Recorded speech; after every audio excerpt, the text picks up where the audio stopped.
Welcome back to page 121. Today we're going to discuss another box set that came out in support of Starter Traveler. This from 1984, Beltstrike. This was kind of a neat little supplement, still set in District 268, where you can go ahead and become a belter and a bunch of action, intrigue in a system that doesn't have any inhabitable planets, and you're living among asteroids in the asteroid field around the sun. This gave an opportunity for a little bit different environment that a lot of travelers were used to. Let's face it, most of us just spend our time on planets. We might be in an occasional habitat here and there, but this one, that's where you came from.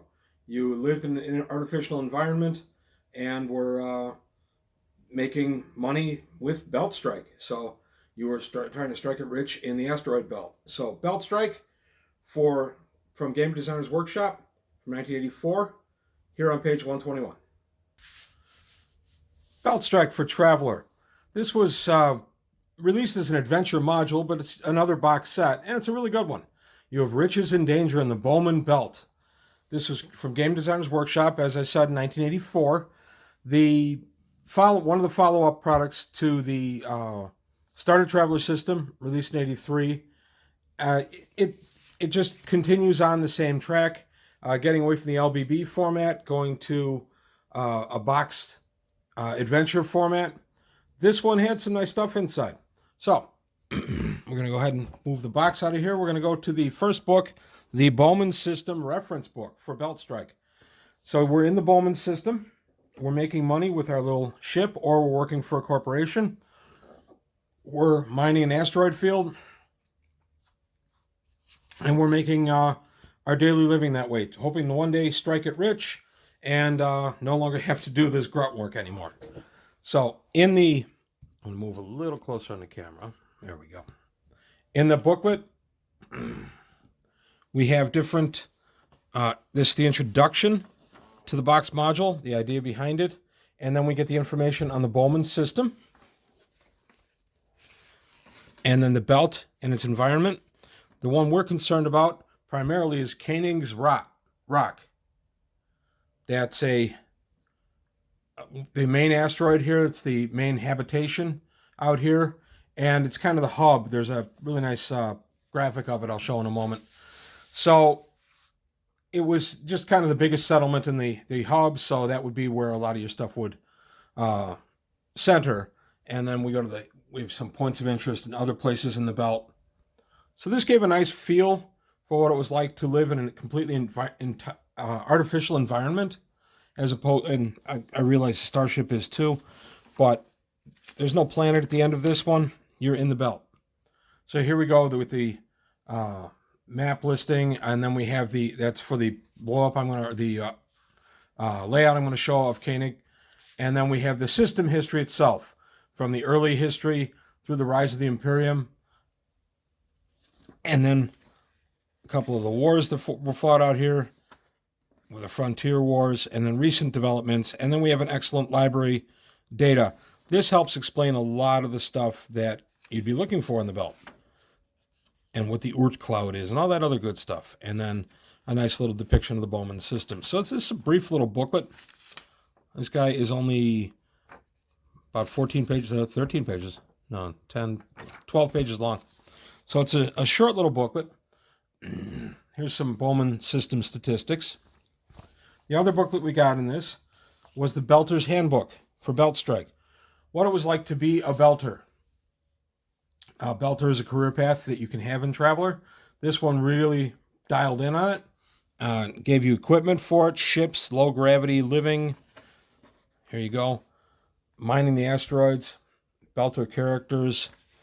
Again, this is only about a 12-page booklet, but gives you encounters and events that you could have, expedition duration, time away from the main bases, and then living in zero gravity, low gravity, and then a look at some of the ships, the mining platforms, and then here are the charts for Belter character generation.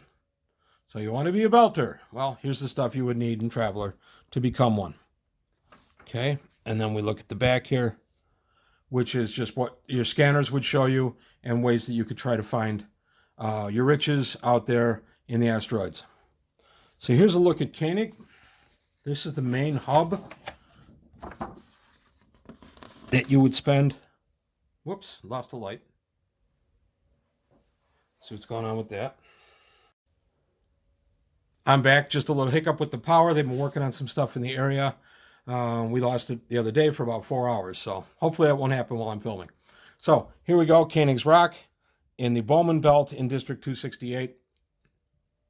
This was kind of neat because it gave you an opportunity to work again in District 268, and you could, as a Traveler GM, you could go ahead and work up a whole campaign right in that area, and you're outside of the Imperium, which was kind of sweet.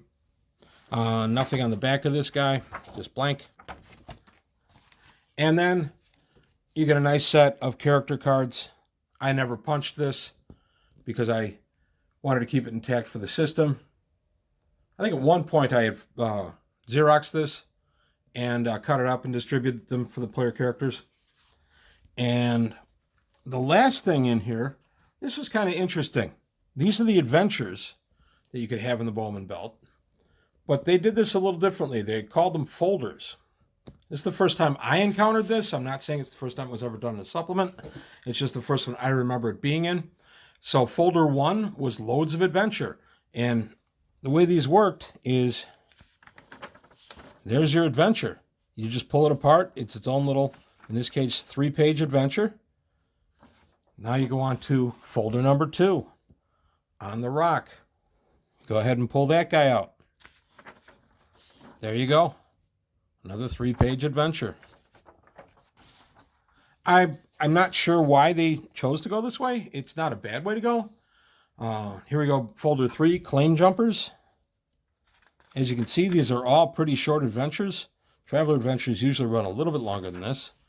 And then, of course, number 4, Archaeology.